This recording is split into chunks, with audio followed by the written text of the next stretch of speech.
Hey everyone, I was just talking to Qasim Rashid. You know him, you love him, of the Substack. Let's address this with Qasim. And I was just asking him how many people are going to join us as masochists on Substack. And I have Qasim on because he had a post today, and I texted him. And the post is why 300 plus paid subscribers have canceled. And unfortunately, the reason for that is something that I've heard from several people. It's because they like Qasim when he talks against Trump and MAGA and fascism. But once he talks against Israel and criticizes the occupation and settlements and genocide, not so much. And the framing of today's conversation is why Americans must continue speaking out against Israel's genocide in Gaza. And I would even say why we have to call it a genocide.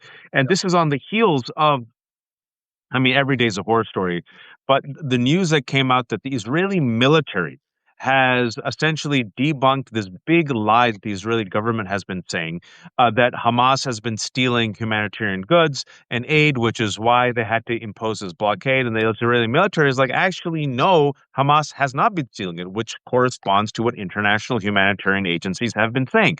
So, what Israel has been doing, folks, since May specifically, is starving the population in Gaza.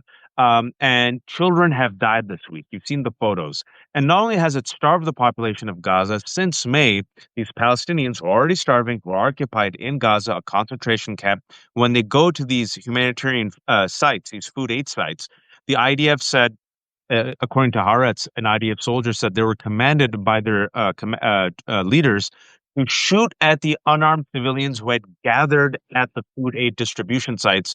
And in the past 3 months, more Palestinians have been shot in this way and killed in this way than on these all the Israelis who were killed on October 7th. So with all of that, Qasim right now said that I'm gonna, his post says why 300 paid subscribers have canceled and why I'm doubling down.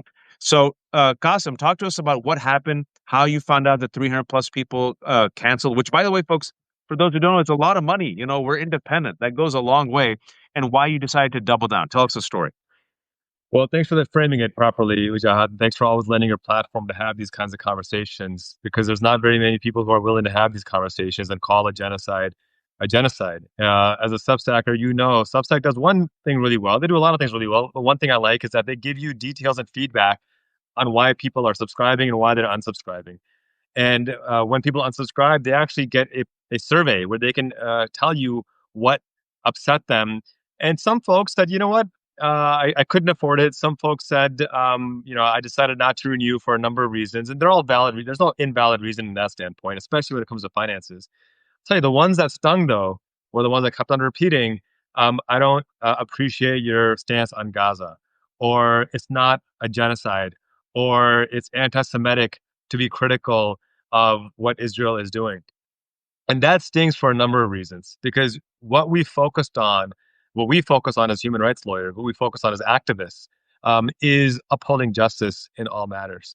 We are at a time in our world where corporate media has capitulated to billionaires. Twitter is owned by a billionaire. Meta is owned by a billionaire. The Wall Street Journal, New York Times, owned by billionaires or billionaire conglomerates. Washington Post, owned by billionaires. LA Times, owned by a billionaire. And until and unless we have voices that are willing to really speak truth to power and analyze situations with receipts for what they are, we are in a world of trouble. And so for me, this issue of Gaza did not begin on 10/7. The issue of Nope. Palestine did not begin on 10/7. I've been advocating for justice since as long as I can remember, even before I went to law school more than 15 years ago. And on 10/7, I was adamant what Hamas did is a war crime. And I said, this is another example of why we need to end this violent, illegal military occupation. Because guess what? In the year prior to 10/7, it was the deadliest year on record in the West Bank. The Israeli government had killed 250 Palestinian civilians, including 50 children, in the West Bank. And the violent response we saw from Hamas is both inexcusable in terms of attacking civilians and not a surprise. When you kill civilians, people are going to respond violently as well. And so to that end, and Wajahat, I think you've been right there with me on many respects, is we've spoken extensively on the need to uphold international human rights law. on the need to end the vile and violent illegal military occupation. I've been to occupied Palestine. I know you have as well. We've seen firsthand the apartheid conditions, and so I've been adamant in speaking up about this because my view is whether it's Jewish life or Palestinian life, whether it's Arab Christian life, Arab Muslim life, it's all human life. It all matters and must all be protected. And the way to do that is to ensure that people are safe and secure in their homes. And that does not happen when you have illegal and violent military occupations. And so, especially over these last 3 to 6 months, as we've seen the starvation of Gaza get to new heights, now we are entering stage 5 malnutrition, which is how the Allied forces found Jews suffering in the Holocaust death camps, by the way. This is not an exaggeration. This is a strict medical comparison where at this point, they will have lasting injuries even if we get them aid now. And if we don't get them food properly, they will die by consuming the wrong amounts of food. It's a very precarious situation. And so for me, it was painful to see people cancel or unsubscribe because of that. And I want to be clear, I don't care about the money. I genuinely don't. I mean, I have family, I have my family to feed, I have my kids to feed, I got college to pay for all my kids. But at the end of the day, the money is such an irrelevant aspect to me. The reality is that on this issue, I suspect people subscribe to me because they see me call out Donald Trump's fascism for the fascist that he is, for the horrific atrocities that he's enabling. But if you're going to align with me on that, and I'll stop after this because I'm getting fired up. If you're going to align with me on recognizing the injustices that someone like Donald Trump is imposing, but then pretend that what Netanyahu is doing is any different or not as severe or not condemnable, then I think you've missed the boat on what universal human rights actually means. And maybe it's better you unsubscribe. I'm looking for people who are committed to justice in all matters, not those who are going to pick and choose like they're at a buffet of a cafeteria. I think it was Peter Beinart who said progressive on everything except Palestine Yeah. pet. So these are, you're very outspoken, you're very bold, you're a Muslim, you're a son of immigrants, and you've talked about Donald Trump and fascism and authoritarianism. So you would assume that someone who is, oh, I don't know, anti-fascist, anti-corruption, anti-brutality, anti-racism, that they would, at the very least, they might not agree with everything, but they'd be like, yeah, Israeli regime, Benjamin Netanyahu, war criminal. What we've seen for the past year and a half is, if at least you don't want to use the word genocide, war crimes, barbarity, completely unfair, unbalanced. 80% of the victims have been children, more child amputees in Gaza than any other place on earth, more children killed in Gaza in the last year and a half by Israel than any other war zone in the past year and a half combined.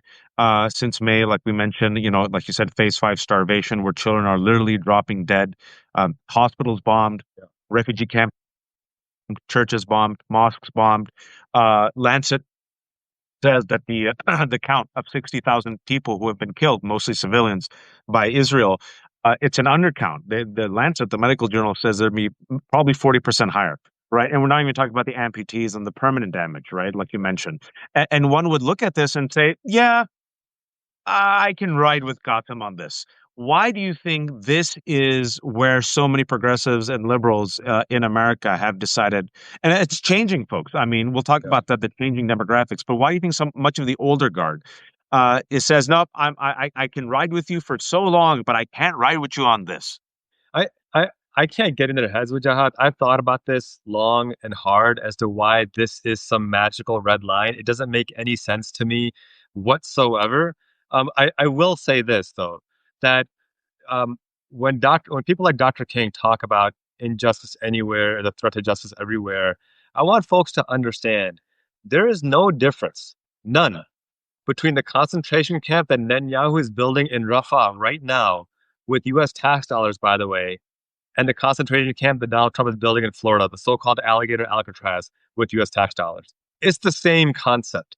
The idea is to deny people their humanity, to dehumanize them as monsters, to deny them due process, to lock them up in these cages. And then once you've done that, it's much easier to exterminate them. And I use that word deliberately because what study after study has shown, from NBC News to the New York Times to Haaretz, is that on at least 200 documented occasions, we often hear they're like, well, the Israeli military is so humane and humanitarian, they give evacuation orders. Okay, let's go with that. First of all, it's insane to call that humane that you're telling somebody, you better leave your house, I'm going to bomb the hell out of it. That's not humane. That's a threat, first of all. Second of all, what did they do with those so-called humane evacuation orders? As reported by numerous media outlets, on the ground eyewitness testimony, and I'm talking hundreds of times, Mujahid, that after the Israeli military forced Palestinians to go to so-called safe zones, they dropped their most vicious and violent bomb, a 2,000-pound bomb on them, more than 200 times. That is an extermination. That is a Holocaust. You are burning people alive by fire deliberately. You are rounding them up like cattle into a tiny area, telling them this is for your safety, and then bombing that exact area. Even once is way too often.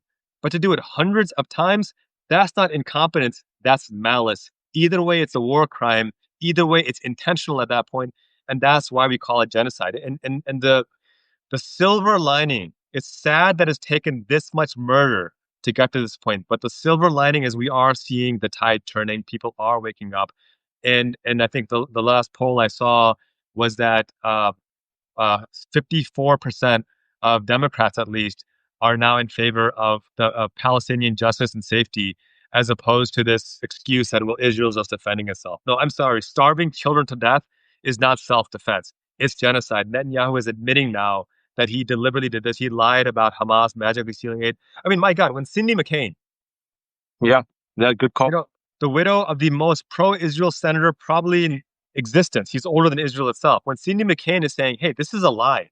Hamas is not stealing aid. Let us get food through." This is how desperate they've become that they have thrown any caution to the wind. So I ask folks to recognize that if we don't stop this injustice and genocide and atrocity happening to Palestinians, the sad reality is that we're next. So even if you don't give a damn about Palestine, which that's a whole different conversation, if you care about yourself, if you care about your fellow Americans, guess what? You better stand up against this because they will come after you next. That's just what history has proven over and over again. And you know that the term concentration camp, it's Yair Lapid, who is in the Israeli government, by the way, was formerly a prime minister for 6 months, who said that what Benjamin Netanyahu's creating for Palestinians, his words, for concentration camp, and another prime minister, former prime minister Ehud Olmert, has openly said that these are war crimes, it's a defenseless, senseless war. And when South Africa made its case to the International Court that Israel is committing genocide, the overwhelming bulk of the evidence, folks, was simply the exact copy paste rhetoric of Israeli leaders. They literally just took their exact words and said, there you go. And in the last Right. couple of months, Ben Gvir, who is the extremist national security minister, and Smotrich, a self-proclaimed fascist who's the national finance minister. I mean, these are part and parcel of Benjamin Netanyahu's government, are openly saying, yeah, we care about conquest. We're going to be there. We're going to colonize, and we don't care. We're going to destroy it. And they don't even care about the hostages anymore. And the family members of the hostages, increasingly over the past year, folks, have been warning that Netanyahu does not care about the hostages. This government does not care about us. I mean, when Netanyahu visited during President Biden's administration, there were family members who traveled from Israel protesting him. So this is an openly genocidal regime, literally telling you their bond supervillain plot. The Israeli security cabinet voted to occupy Gaza and then remove Yeah. the Palestinian people. What is that? That's ethnic cleansing, a type of genocide. And I'm sure you saw that great op-ed written by Omar Bartov that came out on Monday. Yeah. Omar Bartov is a Jewish American Israeli, actually, was born in Israel, served in the IDF, one of the most respected scholars on genocide, very sober, came out with a blistering piece on Monday, said, I waited to call it a genocide. I've been studying this my entire life. This is a genocide, what's happening right now. But then the question then I have for you, Qasim, is the framing is, why should Americans, and I was very deliberate, why do Americans need to speak about what's happening? Because I'm sure you've heard this, and oftentimes it's often said in bad faith, but I'm going to repeat it.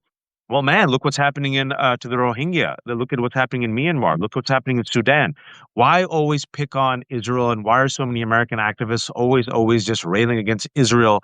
It's a double standard and it's anti-Semitic. Your response?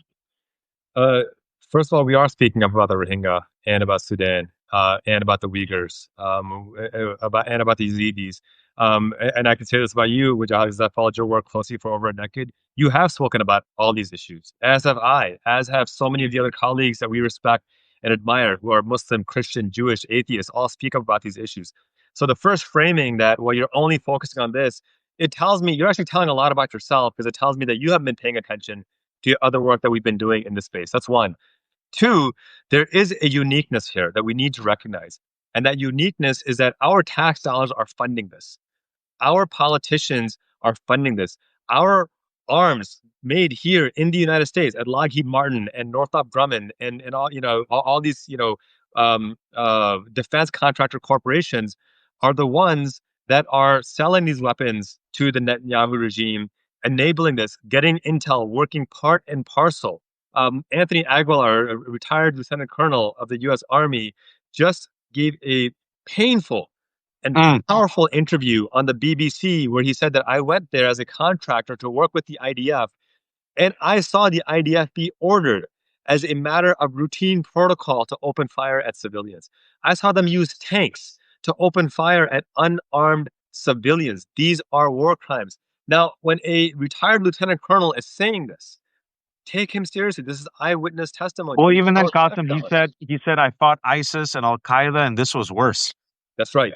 That's the comparison that he is making, and this is the reality that we need to grapple with. I was somebody shared these two quotes with me, and I posted them, and it just kind of shook me.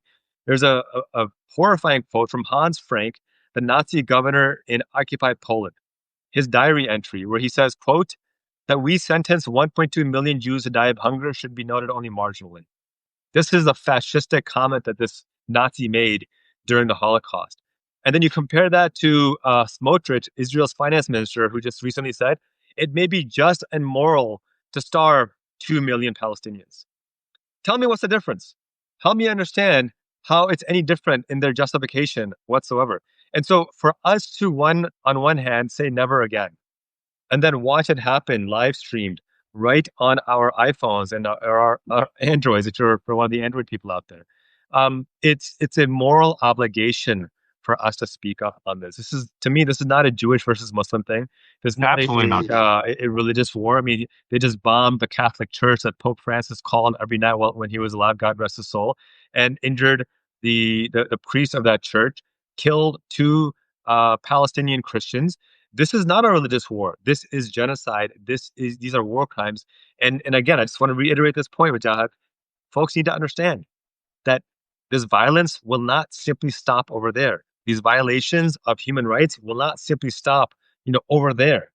Whatever we allow to happen to Palestinians is what the government will realize, hey, we can get away with that over here as well. And that's why it is critical we let every politician know, I don't care what party they belong to, we let them know relentlessly that this cannot stand. And I'll just close with this point on this question of yours.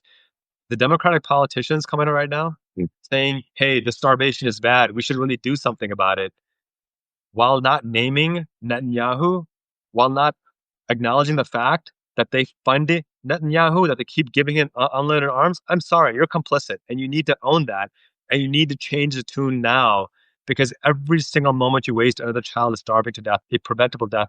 We cannot let that continue. We cannot let that. I'm glad you mentioned Democrats. Before we talk about Trump and his quotes today, it's important to talk about Democrats and going back to the big question about why I think so many Americans do get off the wagon when it comes to Palestine, right? Progressive on everything except Palestinians. It's because they're immersed in this narrative that's been going on since 1967 that Israel is David and the Palestinians are Goliath and all Palestinians and Arabs and Muslims are ISIS and Al Qaeda and Hamas and terrorists. And Democrats themselves are the ones who are championing Benjamin Netanyahu and the regime and these policies. And when you mentioned it twice now, I'm glad you have, that this will happen here. It is already happening here. Rumeza Ozturk, she got picked up in broad daylight, a grad student. Why? Simply for writing an op-ed. Mahmoud Khalil spent up more than 100 days. He should not have spent a single day. A pro-Palestinian activist, Columbia University student, because simply Marco Rubio wanted to make an example, right? The crackdown on students in Columbia's just recent pathetic capitulation to this fascist regime, right? So you think they're going to stop at pro-Palestinian students? Of course not. But because Palestine and pro-Palestinians were so demonized, and anyone who's Muslim or brown or advocates for them, and this includes white people, this includes Jews, folks, they realized, oh, we can crack down on them, and then we will extend the crackdown to all of our enemies. You saw it happen. I remember it was a year and a half ago, Qasim, and I remember Melissa Barrera, who is the lead or was the lead of the lucrative Scream reboot. Melissa Barrera is a very attractive, young, Latina, up and coming actress, not Muslim, not Arab, not Palestinian. She simply shared an article by another Israeli scholar on genocide, Ross Segel, who about a year ago said this was a genocide. Because she simply shared that, folks, Spyglass, which is the company that produces the lucrative Scream series, she was signed up to do Scream 3 with Jenny Ortega. The first two movies made a lot of money. They got rid of Melissa Barrera. And I remember Gotham saying, holy shit, if Melissa Barrera gets canceled, what will me and Qasim and like what will happen to me, Qasim and Mehdi? And we saw what happened to Mehdi, and we seen what's happened to David Velasco, who was part of the art forum because he spoke out, and we see what's happening to all these individuals who've been canceled and crushed and silenced, and which is why a lot of people don't speak out. But then you saw the Democratic Party just recently, just recently with Zoran Mamdani, who is not Arab, who is not Palestinian, who has not used the chant globalize the intifada. Just 3 weeks ago, folks, Hakeem Jeffries, Gillibrand, and a few other Democrats went on Sunday news channels and condemned Mamdani for a chant he has never said. So many of these Americans are getting the talking points from their Democratic leaders. And you saw 2.5 weeks ago, Benjamin Netanyahu visits for the third time, war criminal, starvation's happening. And did you see that bipartisan photo, Qasim? Yeah. It was disgusting. It was shameless. I saw Amy Klobuchar, senator from Minnesota, tweet out today or post on Threads today that, yeah, I met with him to raise the issue of starvation, but I didn't really get a clear answer. And we need a clear answer. And I said, my God, Senator, did you think that maybe you should stop funding him until you get a clear answer on why he's starving children? Like, for you to know that he's starving children. Look, Wajahat, we're friends. If I knew you were starving some child in your house, I would move heaven and earth to make sure that you stop doing that. You know that this man who is a prime minister of a nuclear powered nation is deliberately starving children, and the best you can do is a little note on the internet saying, "Yeah, I tried really hard and I couldn't get a clear answer, so I'm going to try even harder and ask even more politely." Like it reminds By me, funding him, by yeah, giving him all the missiles, by giving him billions of all the dollars. weapons. Not to trivialize it, but it reminds me of that scene from The Simpsons where Apu is talking to Homer and he says, "I've asked you nicely once to stop mangling my merchandise. You leave me no choice but to ask you nicely again." Like that's the Democrats at this point, right? Like I've asked you It's a nicely really good one. not to commit genocide. You leave me no choice but to ask you, and it's like this is not going to solve anything at all. I mean, it's just going to make it worse. So, going back to this point about Zoran Mamdani, I, I and look, I consider myself with my ear to the ground on these issues. I had heard this condemnation of him saying, allegedly saying globalizing intifada so many times. I thought this guy must have been screaming it from the hilltops. And so I spent an hour trying to find quotes of him saying this, and I realized it was from a podcast where he never said it at all. In fact, all he said was not really a phrase that I use. Sorry, and that is more offensive, apparently, than Andrew Cuomo and his 13 credible accusations of sexual abuse, and the fact that he is a willing participant to represent Netanyahu in his war crimes tribunal case. Like that's okay for Democrats, apparently, but Mamdani saying, I don't use that phrase is somehow out of bounds. And I think this is where I got somebody came after me on Blue Sky today, upset that, well, why are you so critical of Democrats? Why don't you attack Republicans? Well, one, I do. I'm adamant and loud that Republicans have, Don't worry, we're going to attack Republicans next. yeah, Continue. I'm adamant and loud about Trump and his fascism, about the 28 cases of sexual abuse, about the Epstein list, about his corruption, about the emoluments clause violations, about his corruption of the Supreme Court, about every, this big, beautiful bill, so-called, that is going to take healthcare from 17 million people away. I've written more than most people can imagine on this issue.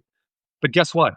I knock doors for Democrats. I raise money for Democrats. I've been the Democratic nominee for U.S. Congress. I have fundraised for dozens, if not hundreds, of candidates. I have earned the right to demand that the party who claim they fight for working families actually upholds that. You know why, Wajahat? Because I'm not in a cult.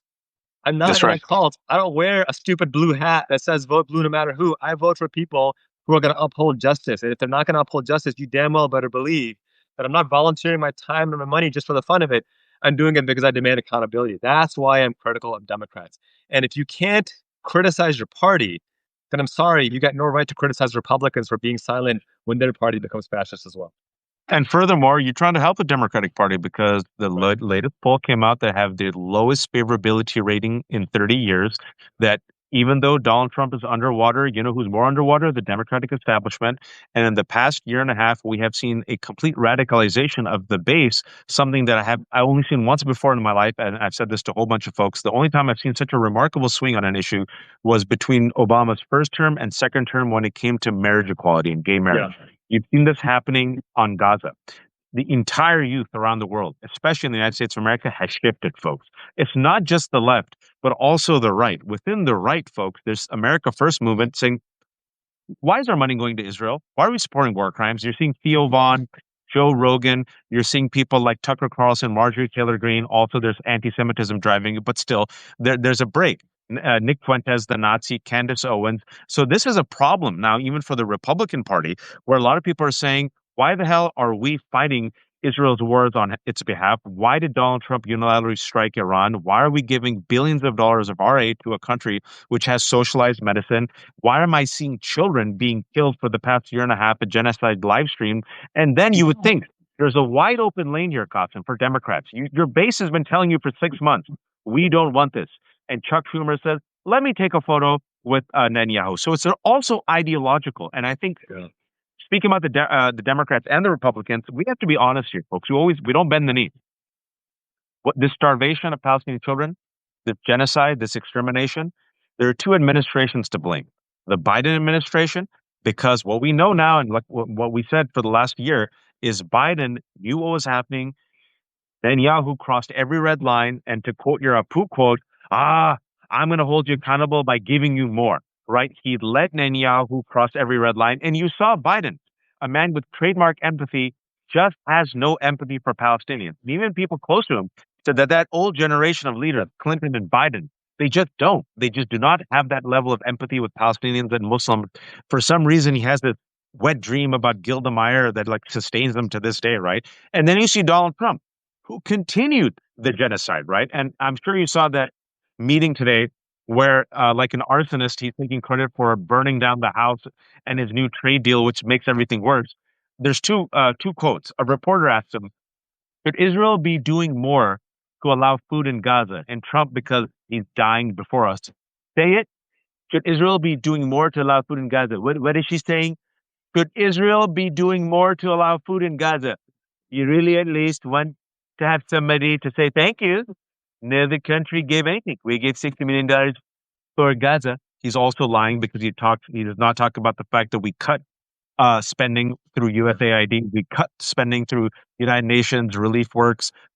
This is a man who's openly gloated about turning Gaza into what do you call it? The Ritz or the Trump Gaza yeah, hotel, yeah, yeah, yeah. crap like He that. doesn't give a shit. And he also just bombed Iran because he got dog walked by Netanyahu.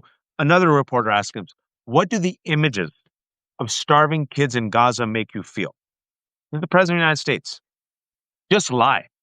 He's incapable of lying because he's such a freak. This is what he says. I'm going to quote him. Well, it's terrible. People are stealing the food. Lie. I think Iran is acting up.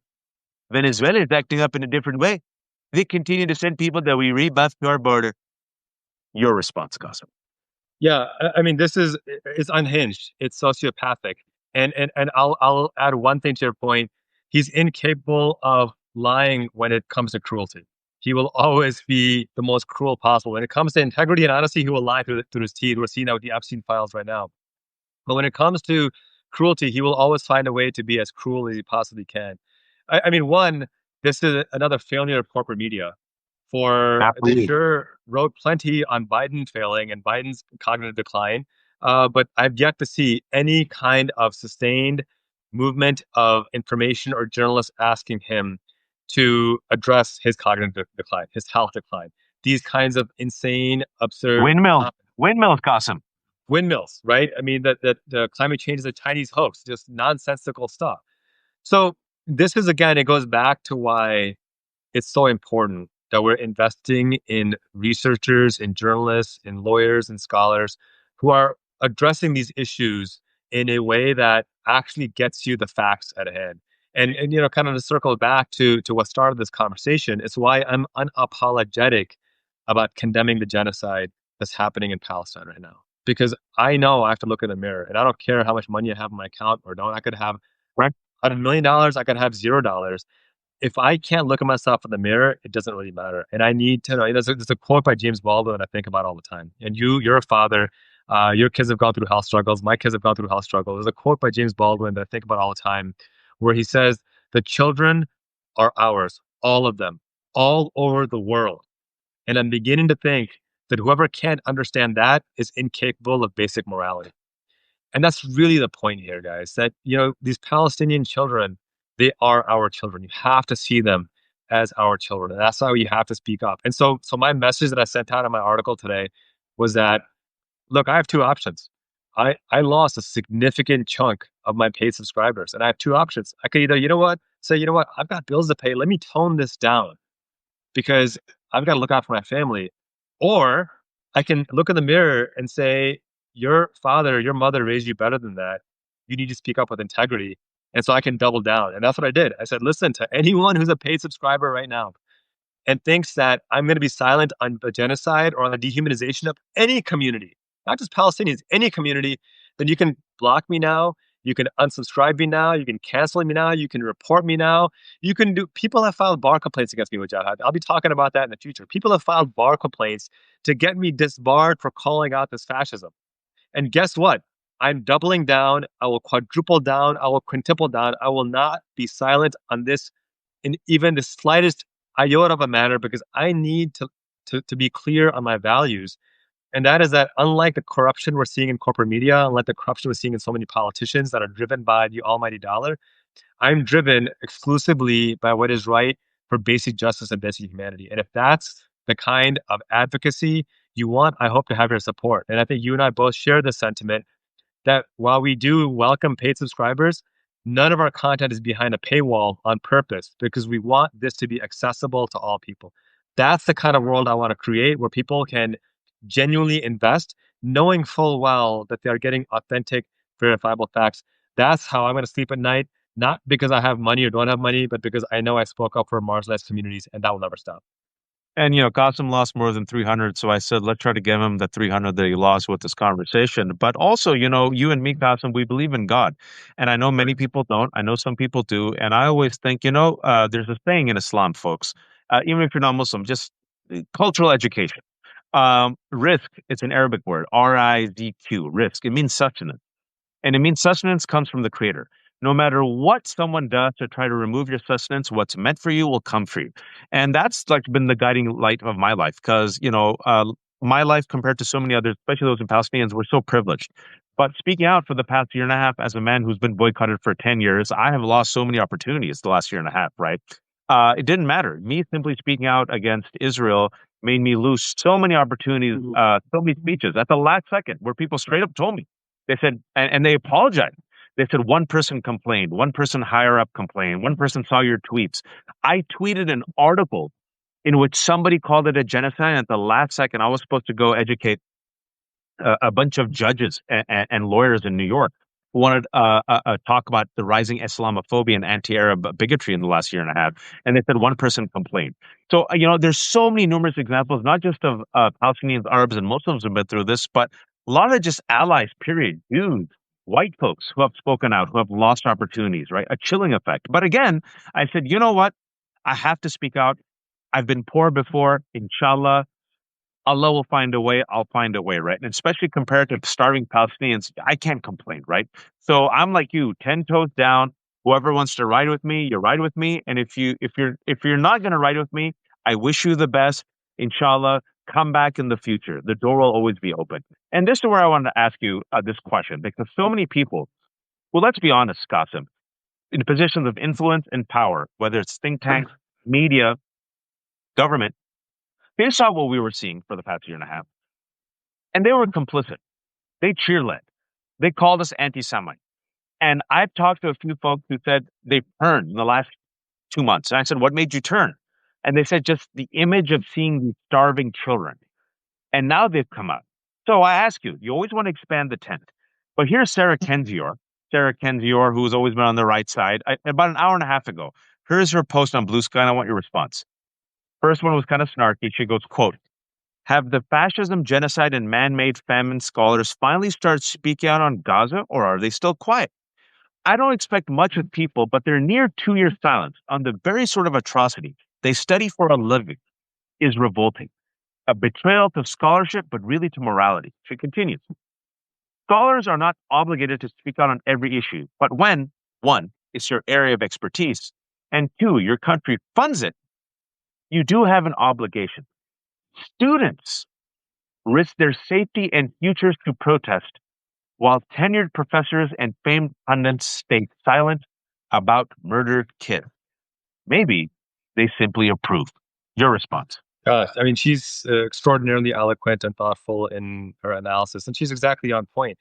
I want to make three really important points based on what you just said. One, co-sign this point about speaking gigs. Prior to 10/7, I was speaking, you know, getting 15 or 20 paid speaking gigs per year. From 10/7 to last month, last month was the first time I had a paid speaking gig in almost 2 years. Yeah. And the thing is that now as organizations are reaching out, who I know have been silent on this issue, my first response to them, because I speak on human rights, racial justice, diversity, equity, these important concepts. My first response is, can you show me the work you've done over the last year to address this genocide in Gaza? And if the answer is, well, we haven't really talked about that, then my response to them is, well, I need a very good reason why I should speak at your platform if you're not going to speak on these issues that matter. That's one. Two, I will say, I need to give a shout out to and I'm going to write an article about this. The number of Jewish readers and Jewish voices who have been in my DMs and in my email saying, thank you for speaking up. We stand with you against this genocide has been overwhelming and heartwarming and powerful. And it's a testament to what I know the Jewish faith to teach. That the Torah teaches the same teaching as the Quran, that to kill one is to kill all humanity and to save one life is to save all humanity. And this is why I firmly believe this is not some silly religious war. This is a genocide being promulgated by corrupt people, not by Jewish people. And I want to be very clear because anti-Semitism and Islamophobia are two sides of the same disgusting coin, and we can Wow. never tolerate either one. And so a huge shout out to our Jewish readers and viewers who recognize that this is even more difficult in some respects for them to speak out about because of family complications. And I've had plenty of Jewish friends say, I've had my parents cut me off or I've had my children cut me off because I've spoken out against genocide. I just want you to know we love you, we see you, and we're grateful for your compassion and your solidarity. And then three, on this point exactly that Sarah Kendzior makes, I mean, this is exactly the point of why we study these issues of history. It's why we say those who don't learn from the lessons of history are doomed to repeat it over and over again. And to those who have been quiet the last 2 years, look, I can't promise you that you won't get laughed at and yelled at for speaking up now. People are upset, and they have a right to be upset. But you made your bed, and you have a chance to take your beatings, of course, verbally speaking, not physical. I'm not advocating physical violence, but people are going to yell at you. And my advice to you is to say, I was wrong to be silent. I own that. And if you're upset with me, you have every right to be. I am here now, and I want to use my platform to combat this injustice. I'm not promising you it'll be easy. I'm not promising you people will forgive you and just, scoop you Most in. will. Most will. Most will. And the longer you wait, the harder it's going to be. The sooner you act, the better it's going to be, and the more important. And whatever backlash you might get is still a fraction of the pain that children are going through as they're suffering to death right now. I think Harris reported that the Israeli military has now killed more than 1,000 people by shooting them while they were trying to get aid. Doctors are reporting that teen boys are being shot in the testicles. They're being shot in the testicles deliberately while walking, minding their own business. So whatever pain or hesitancy you have of speaking up because you might get ridiculed, I promise you it's temporary and it's a fraction of the lasting pain that Palestinians are experiencing right now. So I encourage you to speak up.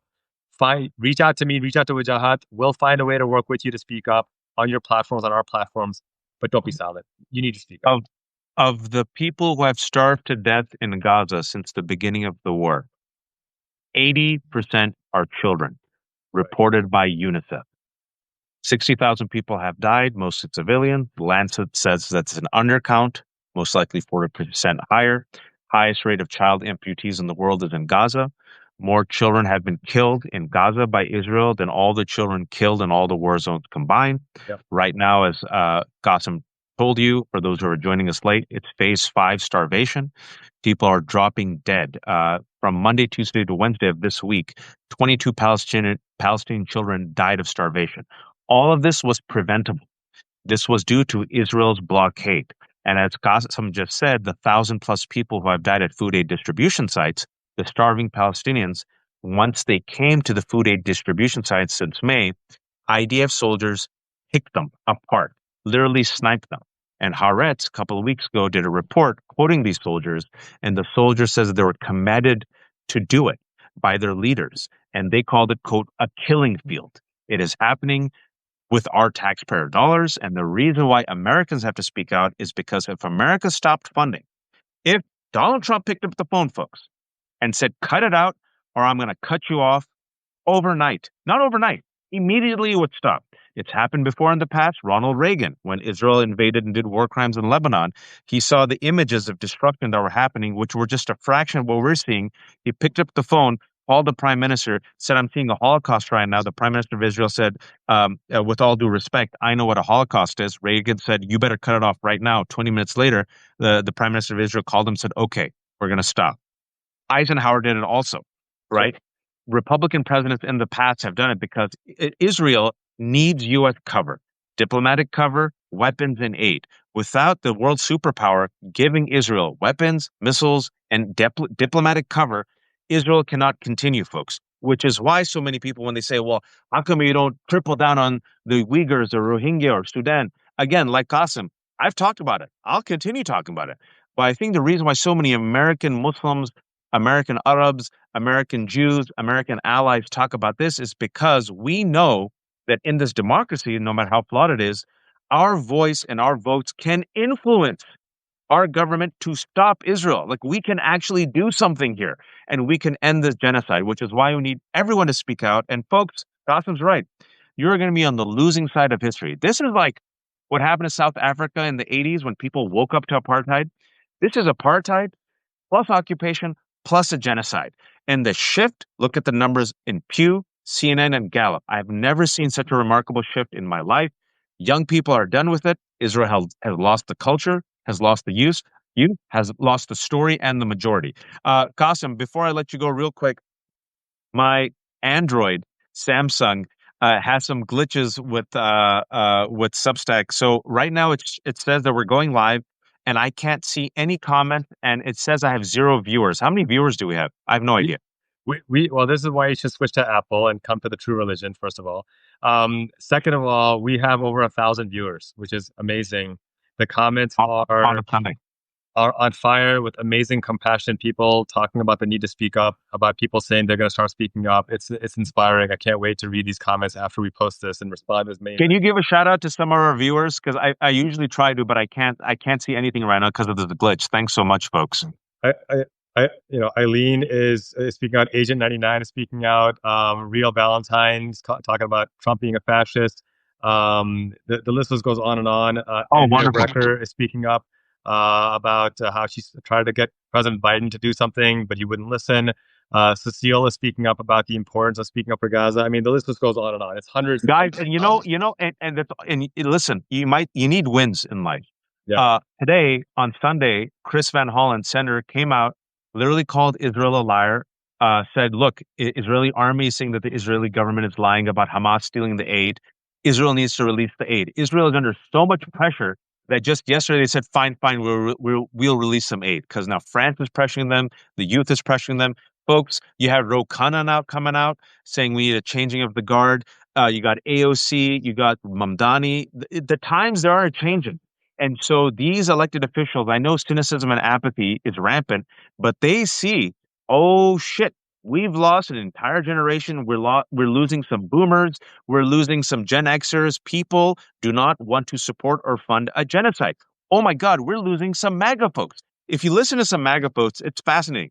On every issue, it's like a MAGA robot. On Israel Palestine, they sound like me and Qasim. So, folks, this is where you want to be the hero of your children's storybooks. And you want to tell your kid and your grandkid, I marched with MLK. I was with Gandhi. I was for the civil rights movement. I wanted women to have voting rights. And I was against a genocide. Qasim joined me late. I called him up as soon as I saw his post because I know he's independent. I know he's got kids. I know this job is a tough job. We're not making that much money. Trust me, we can make money a lot more different ways. You know how me and Qasim would make money for all the people who think we sold out or are going to sell out? This is what me and Qasim would do. Why do they call it a genocide? I believe the Palestinians need to choose peace. These Muslims and these Arabs, they need to be moderate. If Qasim and I were on that tip, overnight, folks, we would have a speaking tour lined up by right wing media. I'd be on Fox. He'd be on Fox. We'd write a book, the shittiest book, ghostwritten by someone else. We'd be so wealthy, Qasim. Within 1 year, our lives would be subsidized. Within 5 years, our children's lives would be subsidized. That's what we would do if we were to sell out. But we fear God. We love God. We love human beings. We believe in human rights. We call out anyone and everyone. Yes, China, you're committing a genocide against the Uyghur. Yes, Myanmar, you're committing a genocide against the Rohingya. Yes, in Sudan, there's a genocide and a civil war that has to end. Yes, white supremacy in America. Yes, misogyny. Yes, the number one domestic terror threat in America is right wing terrorism. Yes, ISIS and Al Qaeda should be condemned for their terrorism and for killing so many Muslims and so many civilians. And yes, Israel has to be condemned for its occupation, for its settlement, and for the genocide in Gaza, which has begun as of October 7th, but began actually was accelerated after October 7th when Hamas committed acts of terrorism against the Israeli people. But there is no justification for what Israel has done in Gaza and what it is doing in Gaza, which will be a template, folks, for what it will do to the Palestinians in the West Bank and eventually the Palestinians in East Jerusalem. And again, as Qasim has said, it'll happen here. It is already happening here with the crackdown on pro-Palestinian students, with the arrest of legal immigrants, with the deportation of immigrants, brown immigrants, with people disappearing to Sikot, with people who might disappear to Alligator Alcatraz, which is, folks, a concentration camp. Fascists learn from other fascists. They trade secrets. They learn from each other. Look what Bolsonaro tried to do in Brazil, right? Oh, Trump ran on fake news and Trump ran on deep state. Let me try. And thankfully, he barely lost. So sorry for my rant. No, it's I good. want to just I love connect the it. dots. Qasim, I'll give you the final word. I want to thank, I saw Caroline, I saw a few other people already signing up as paid subscribers. My immense gratitude to you. I want to emphasize, I don't take these lightly. I understand that's resources that you can spend literally anywhere else. And the fact that you're spending it on me and investing in me, it means the world to me. And I want you to know that I read through every single person who subscribes because it's that important to me. And I genuinely mean that. And I want to thank Wajahat. You've been a stalwart of pushing back against bigotry and extremism wherever it comes from. And so, if you haven't already subscribed to Wajahat's Substack, please do so as well. And he'll tell you he's a terrible capitalist and doesn't like to ask for money. But become a paid subscriber to him as well. But I promise you, we will always be without a paywall. And look, the bottom line is this, guys. Um, we need to believe that our voices make a difference. The goal of these people in power is to make us feel small, is to make us feel irrelevant, is to make us feel like we don't have the influence that we actually do. We have to understand that we are the ones that hold the power if we actively organize and are collective and consistent and apply that pressure. So never relent, never lose hope. I quote James Baldwin probably more than I should, but I don't think you can quote him too often, where he says often that I know that which I ask of you seems impossible, but in the spectacle of Black history in particular and human history in general, you will witness repeatedly the perpetual achievement of the impossible. That is what we're called to do. And I'm hopeful that you continue to raise your voice and make it happen. Thank you for all those who subscribe to both of us, and never hesitate to reach out. Much love to all of you. Thank you all. Pardon me, I had an allergic reaction, which is why I was slurring my words. But hopefully, you all were able to hear me, and I couldn't give you any a shout out because my Samsung, which apparently is an infidel, heathen religion, according to Qasim, has yet another glitch. So shout out to all the people. Usually, I like to give you all a shout out and read your comments. I just couldn't see, but Qasim told me there's about more than 1,000 people watching us on a Sunday on this issue, which I know is very depressing. But again, folks. Lives are on the line. Kids are dying. Kids. Children are starving to death. And at the very least, if we can just speak up, host on Blue Sky, intervene in family conversations. As Gotham said, like, yeah, some people might be offended, but there's kids dying. So be it. So be it, folks. You lose a couple of friendships, you step on some toes, you lose some financial opportunities, you go to sleep knowing you did your part. You go to sleep saying, you know what, at least I was against genocide. And maybe, just maybe, I helped convert one mind towards justice. And inshallah, we do our part to end the occupation anywhere and everywhere against everyone. End the genocide and end this cruelty, this barbarity, these war crimes that are happening against the Palestinians with our U.S. taxpayer dollars. Inshallah, maybe, Qasim, look, I never thought I would see such a shift in my lifetime in the past year and a half. And I always used to tell people, maybe Palestinians won't be free in my lifetime. You never know, Qasim. You never know. Maybe, inshallah, this will set up something that will hopefully give these people and all occupied people around the world freedom and also peace and security to the Palestinians and Israelis, all the people, because we're all in this together, folks. No one's going back. No one's going back. Thank you all for watching. This has been The Left Hook. Like Qasim said, everything is without paywall. Everything is for free. If you have a few bucks, first and foremost, go become a paid subscriber to Qasim. He lost 300 people for speaking out against genocide, for speaking out for people. If you have a few dollars left after that, give it to me. If not, take care of your family. At the very least, subscribe, share the content. And for those who have joined us, we've been speaking for about 45 minutes.